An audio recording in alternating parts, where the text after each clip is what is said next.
Natural star Nani హీరోగా నటించిన action thriller movie hit the third case.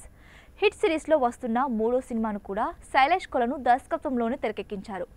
ఇప్పటికే ట్రైలర్ రిలీజ్ కాగా ఇందులో మోస్ట్ వైలెన్స్తో నాని కనిపించారు. సినిమా రిలీజ్కు 2 వారాల ముందే ట్రైలర్ విడుదల చేసిన మూవీ టీం ప్రమోషన్స్తో ఫుల్ బిజీగా ఉంది. ఈ సినిమా సూపర్ హిట్ అవుతుందని నాని ఫుల్ ధీమాగా ఉన్నారు. తాజాగా ఈ సినిమా సెన్సార్ పూర్తి చేసుకుంది. ట్రైలర్లోనే ఓ రేంజ్లో వైలెన్స్ చూపించడంతో సెన్సార్ ఏ సర్టిఫికెట్ మాత్రమే జారీ చేసింది.